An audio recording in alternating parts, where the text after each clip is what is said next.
Now, China says it has contained the threat. So it's closing down borders and opening up businesses. Fewer cases are being reported. Factories are up and running again. Businesses will take time to revive, but they have made a start. Companies are being encouraged to make coronavirus supplies. They're making equipment other countries might need to fight the outbreak. Gloves, masks, personal protection equipment, even ventilators. So first, China put the world in ICU, and now it is selling them ventilators. Is China profiting from this outbreak? Business and the government now stands to gain in China. And if this sounds too sinister a plot, look at this. This is a book written in 1999, and this could offer clues into the Chinese mindset. It's called Unrestricted Warfare, China's Master Plan to Destroy America. It's a book on military strategy. It was written by two Chinese generals, Qiao Liang and Wang Xiangzu.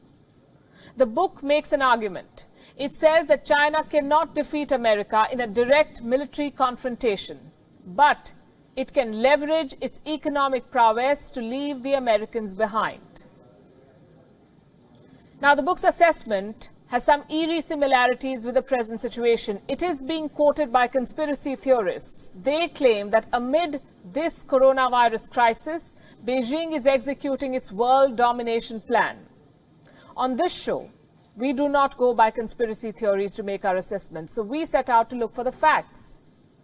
What we found was most interesting, and we have that for you tonight. Let's first talk about the situation in China. What is happening in China right now? Restaurants, zoos, even the Great Wall is open to tourists. Not foreign tourists, because they may bring back the virus, but the Chinese are out and about. As we say in television, they're moving towards normalcy. Restrictions are being lifted, factories are coming back online, businesses have resumed in many parts of China. At this rate, China's businesses will be up and running in a few weeks. With the measures we have started to take,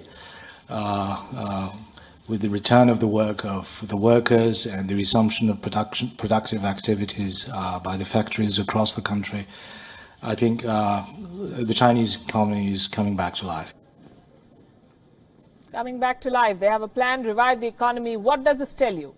While major countries are struggling, China is already making a head start. China also has an interesting pattern. Look at this map. This is Wuhan and the rest of China. The coronavirus outbreak in China is what this map details. Now, some of the biggest cities in China were largely insulated from the outbreak. I say this is interesting because while the virus spread and unleashed chaos in the remotest corners of the world, it couldn't do much damage in China's top cities. I'll give you examples with numbers. Let's start with Beijing. Beijing has recorded more than 500 cases. 8 people died in the city. Do you know what's the population of Beijing? 2.15 crores. Shanghai reported 468 cases with 5 deaths. Shanghai has a population of 2.4 crores. Among the 10 most densely populated cities in the world, only 5 deaths, less than 500 cases. The point I'm making is that China's financial hubs have largely emerged unscathed from this crisis. They can bounce back quickly. They're boosting business by creating opportunities. What does the world need right now? Personal protection equipment, masks, they're in short supply. Guess who's filling the gap? Chinese companies, already at work to supply to the world. According to a report, almost 9,000 new manufacturers started producing masks in China this year. They began business in the first 2 months of 2020. China's daily mask production has crossed 116 million now. Many companies have overseas orders. They're selling outside China. One of the biggest companies is Dawn Polymer. This is a Chinese company. It supplies the fabrics used to make masks. Dawn Polymer has a 40% market share in China. And the value of its shares, the company's shares, has shot up by, listen to this, 417% since January. 417% in 3 months. The holdings of the company's founders now stand at a whopping $1.9 billion. The coronavirus crisis has only meant good news for their business. Here's another example of China creating opportunities from the crisis. Buying out distressed assets. Case in point, Australia. The Scott Morrison government is worried about Chinese companies taking over Australian businesses. Reports say Australia's Foreign Investment Review Board is now gearing up. Why? Because they fear takeover attempts from China. Distressed Australian businesses and assets are on China's radar. It's not just Chinese companies that stand to gain. Foreign companies based in China are also back in action. BMW's factories resumed operations in February itself, last month.